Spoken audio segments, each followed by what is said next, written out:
continuación hablaremos sobre el estudio del metabolismo microbiano.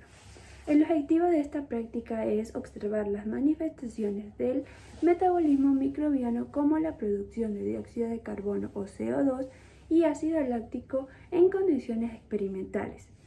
Los materiales e instrumentos para su procedimiento son una bolsa hermética de 250 mililitros de capacidad, agua potable, azúcar, levadura casera, leche esterilizada sin que el envase esté abierto y por último también yogur sin aditivos alimenticios. A continuación cada uno de los procesos. Para el primer experimento utilizaremos una bolsa, echaremos 50 mililitros de agua, 10 gramos de azúcar y 1 gramo de levadura. La cerraremos herméticamente y la dejaremos reposar a temperatura ambiente. Para la segunda bolsa necesitaremos agua, 50 mililitros y también 10 gramos de azúcar.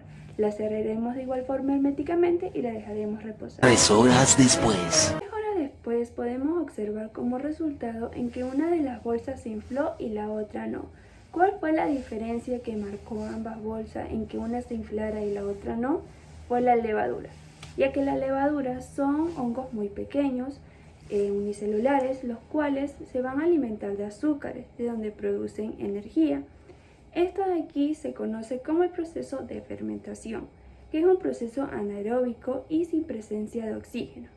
Los productos para esta fermentación son ácidos etílicos y dióxido de carbono CO2, los cuales en presencia de esto van a hacer que la bolsa se infle y se llene de gas. Además, cabe recalcar que la bolsa que tuvo levadura tenía espumas en su parte superficie, tenía varias espumas, se había fermentado en la parte inferior de la bolsa, se podía notar como grumos y tenía un olor un poco fuerte, podría decirse como guineo podrido, pero sí. A continuación, el segundo experimento. Por último, tenemos el de harina, azúcar y levadura y agua. Este botó un olor bastante peculiar, fuerte, un poco apestoso, por decirlo así. Dejó varias espumas, se fermentó un poco por la levadura y no está, está sólido, pero tiene como grumos. Su olor, como lo mencioné, que es algo de recalcar, es fuerte y tiene un color más, es un poco más densa. Sigue siendo líquida, pero también densa. En un experimento de igual forma necesitaremos una bolsa hermética en la que pondremos 100 mililitros de leche y 50 mililitros de yogur. Esta de aquí la vamos a dejar reposar durante 3 horas a temperatura ambiente y luego la meteremos en el refrigerador y a continuación veremos los resultados. Pero antes de todo cabe aclarar que la leche se tuvo que calentar a fuego lento hasta que llegara a una temperatura aproximada de 45 grados Celsius. A continuación las 3 horas y los resultados. 3 horas después. Una eternidad más tarde. Luego de las 15 horas pudimos observar como resultado en que gracias a los alimentarnos del yogur y la leche caliente dan como resultado que las bacterias que están dentro del yogur produzcan una fermentación en la que los azúcares de la leche van a ir desapareciéndose y convirtiéndose en ácido láctico, lo que produce esto que la leche se vaya espesando y así transformándose en yogur. En su consistencia tenía una apariencia homogénea, también tenía un olor fuerte y estaba muy espesa. Después la dejamos descongelar y se volvió aguadita. Muchas gracias. La microscopía es la base de métodos diagnósticos en el área de microbiología a través del uso de lentes que permiten la observación de la morfología, agrupación y tinción de diferentes tipos de microorganismos. El aumento que se obtiene del microscopio es gracias al aumento del ocular por el del objetivo. Es importante indicar que el microscopio óptico contiene un ocular de 10 y posee 4 objetivos, de 4, de 10, de 40 y de 100 de inmersión. Además de esto, es importante indicar que el microscopio puede ser óptico y electrónico. Los primeros pueden ser luminoso simple, que incluye cuentacolonias, y luminoso compuesto. El microscopio electrónico puede ser de transmisión o de barrido. Los microscopios ópticos fueron los primeros de la historia y marcaron un importante punto de inflexión. En este tipo de microscopio se pueden observar estructuras como las mitocondrias, pero no se pueden observar estructuras más pequeñas como ribosomas y proteínas. El microscopio electrónico surgió luego del microscopio óptico. En este se pueden ver estructuras más pequeñas como las ya antes mencionadas. Este tipo de microscopio eliminó la limitación de resolución y aumento. Otro tipo de microscopio electrónico es el microscopio de transmisión y el de barrido. En el de transmisión se proyecta un rayo de electrones a través de la muestra y permite observar en la imagen en 2 dimensiones. El microscopio electrónico de barrido proyecta un rayo de electrones sobre la muestra y permite observar una imagen en 3 dimensiones.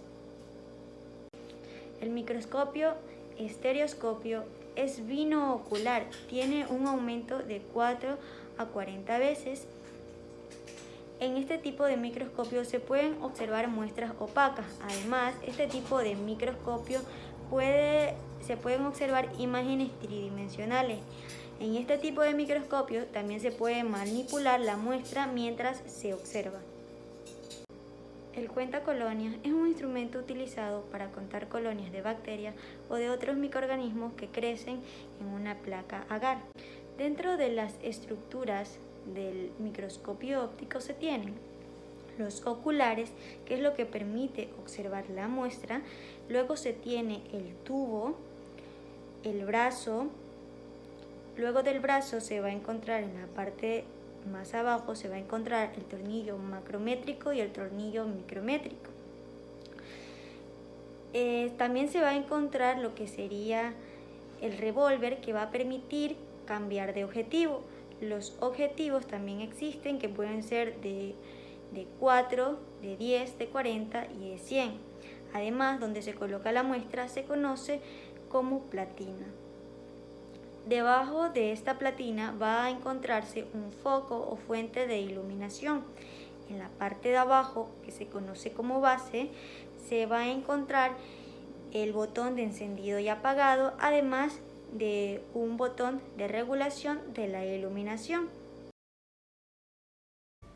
Tinciones. Las coloraciones son facilitadores de los diagnósticos de los microorganismos, pues te permite visualizarlos mejor. Su objetivo es demostrar los diferentes microorganismos y algunas otras células en diferentes especímenes, y asimismo manifestar ciertas estructuras o características, como puede ser la morfología y su estructura microbiana, para así ver flagelos, esporas, gránulos, cápsulas, entre otros. También para diferenciar los microorganismos según su comportamiento tintorial. Desde hace más de un siglo, esto ha ayudado a resolver problemas de etiología microbiana. El primer paso para la tinción es preparar el frotis. Este no debe ser demasiado grueso, y así evitamos masas. Y así aplicamos los diferentes pasos dependiendo del tipo de tinción que vayamos a realizar. Materiales. En los materiales vamos a observar las mesas de trabajo, zona de tinciones, microscopios, agua potable, azul de metileno, alcohol, acetona, cristal violeta, safranina, portaobjetos, puentes para descansar los portaobjetos, aceite de inmersión, los diferentes colorantes como el Gran, Simple o el de Ciel-Nielsen, entre otros. A continuación vamos a presentar la tinción simple, Gran y de Ciel-Nielsen. Tinción simple. Este es un procedimiento de tinción rápido y sencillo donde se emplea un solo colorante. Es por esta razón que se lo denomina simple. Se utiliza principalmente para determinar la morfología y la organización de la célula presente en una muestra. Técnica. En la técnica debemos colocar el portaobjetos sobre el estante de tinción y colocamos el colorante deseado. dejamos actuar el tiempo correspondiente que puede ser unos segundos o un par de minutos, dependiendo del tipo de colorante. No debemos dejar mucho tiempo el colorante, ya que se puede formar cristales en la lámina, que esto produce artefactos que puedan interferir con la morfología de la célula. Luego de esto debemos lavar cuidadosamente el frotis con agua. Debemos tener en cuenta que no caiga directamente el agua sobre el frotis, ya que esto podría dañarlo. Posterior debemos de dejar secar un par de segundos hasta que seque la muestra, y así podemos observarnos en el microscopio. Tinción de Ziel-Nelson. La tinción de Ziel-Nelson es una técnica de tinción diferencial, rápida y económica, usada para la identificación de bacilos de género Mycobacterium tuberculosis, en muestra de esputo, jugo gástrico, orinas, heces, otros fluidos biológicos y tejidos, mediante la tinción de frotis. Debido a que la pared celular de algunas bacterias, como Mycobacterium tuberculosis, están provistas de un alto contenido de lípidos y ácidos micólicos, les confieren características únicas en la fijación de un colorante tan fuerte como este, que por lo cual resisten la decoloración con alcohol ácido. Estas propiedades ácido resistentes de las microbacterias, empleando la técnica de Ziel-Nelson, permiten un diagnóstico rápido y presuntivo para detectar el bacilo de la tuberculosis pulmonar. Técnica. Bueno, como el primer punto de la técnica tenemos que debemos de preparar un frotis bacteriano. Esta preparación se hace en un portaobjeto limpio y seco, siguiendo las precauciones de esterilidad.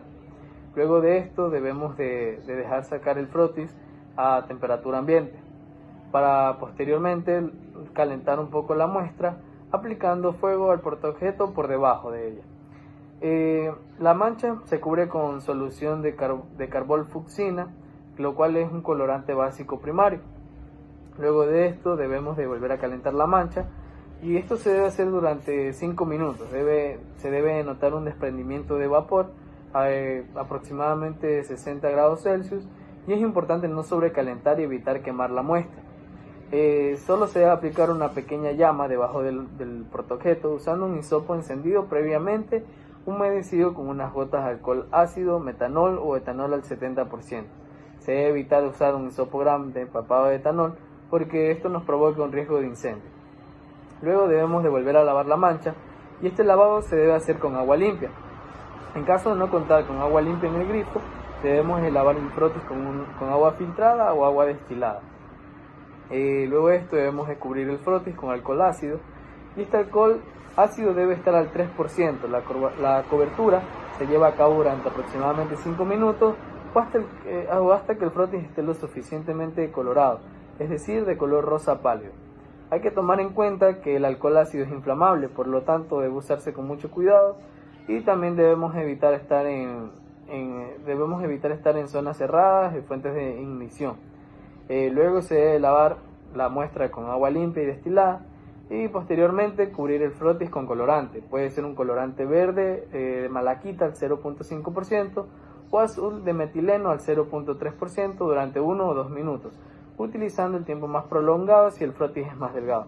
Nuevamente se debe lavar el frotis con agua limpia, y por último se debe limpiar la parte posterior del portaobjeto y colocar la mancha en un estante de drenaje para que ésta se seque al aire libre. Como punto importante debemos de no usar papel absorbente para el secado de la muestra. Tinción de Gram. Bueno, la tinción de Gram sirve para colorear las bacterias Gram positivas y Gram negativas. Al final de realizar la técnica de tinción, podremos observar en el microscopio que las bacterias Gram positivas se tiñen de un color violeta intenso, mientras que las bacterias Gram negativas se tiñen de un color rosa bajito. Para la tinción de Gram utilizaremos 4 reactivos, el cual es el cristal violeta, Lugol, utilizaremos también el alcohol cetona y la safranina. Técnica. Bueno, para la técnica vamos a recoger la muestra de bacterias mediante un asa de platina. Luego de esto vamos a extender dicha muestra sobre un portaobjeto y dejarla secar al ambiente. Luego debemos de fijar la muestra mediante un alcohol, puede ser metanol. Luego de esto debemos aplicar el tinte de cristal violeta sobre el portaobjetos y esperar aproximadamente 1 minuto. Luego debemos enjuagar la muestra con agua y aplicar un fijador que viene a ser el Lugol, y el Lugol y el cristal violeta forman un complejo insoluble en agua, capaz de penetrar en la pared de las células bacterianas. Luego debemos de lavar de nuevo el portaobjetos con una mezcla de alcohol y acetona durante algunos segundos. Opcionalmente se puede añadir una tinción de safranina para distinguir las gram negativas que aparecen bajo el microscopio. Normalmente son incoloras, pero si agregamos la safranina, toman un tono rosado o rojo bajo. Luego de esto debemos de volver a enjuagar con agua y por último ya se podría observar la muestra en el microscopio, donde se visualizarán el color violeta, las gram positivas, y el color rosa rojizo, las gram negativas. Entre las bacterias gram positivas más frecuentes se encuentran el Staphylococcus, el Streptococcus y el Enterococcus. Y mientras en las bacterias gram negativas se encuentran normalmente la Escherichia coli y la Pseudomonas aeruginosa. La gran aportación de la práctica de la tinción de gram es que permite determinar el tipo de antibiótico, así como su eficacia. O sea, vamos a determinar el tipo de antibiótico que va a reaccionar bien ante esa bacteria. Reacción en cadena de la polimerasa, PCR. Esta reacción ganó un premio Nobel en el año 1993. Se vale de un proceso que ocurre de forma permanente en los sistemas vivos, específicamente en la duplicación del ADN, por medio de los ciclos desnaturalización, copiado y reapareamiento de las dobles cadenas de ADN que se quiere amplificar. Para poner en práctica esta técnica se necesitan sintetizar dos fragmentos cortos de ADN, los cuales estarán ubicados al inicio y al final de la secuencia específica que se quiere amplificar. Esto se les llama primers. Estos primers tienen un aproximado de 20 pares de bases de diferentes zonas del ADN que estarán al inicio y al final de la zona de interés. Estos primers van a dividirse en dos, que es el primer forward, que es 5' a 3', y el primer reverse de 3' a 5'. Una vez hecho todo esto, este se va a mezclar, se va a ubicar en una solución en la que estará el ADN polimerasa, los 4 nucleótidos y los primers que ya mencionamos. El método se basa en la repetición cíclica de 3 reacciones sucesivas. La primera es la desnaturalización. La solución se calienta para que las cadenas del ADN se puedan separar. Esta temperatura va a variar tanto por el largo del fragmento como del contenido GC, en citosina. La temperatura es de 94 grados centígrados y se la mantiene de 30 a 45 segundos. Cuando esta demanda mayor cantidad de GC, se necesita mayor temperatura. Y cuando esta demanda mayor ADN molde, se necesita alargar un poco más el tiempo. Como segundo punto tenemos la hibridación, que es la reducción de esta temperatura para que los primers puedan aparearse con el ADN molde. Esta de aquí, la temperatura va a ser muy crítica. Estará oscilando entre los 55 y 60 grados centígrados. En esta de aquí, cuando la temperatura está muy alta y pide el apareamiento con la cadena de ADN, y mientras está en bajas temperaturas, ayuda en el apareamiento, pero tiene consecuencias de amplificaciones inespecíficas. Esto va a depender del contenido de la GC, de AT primers y su longitud.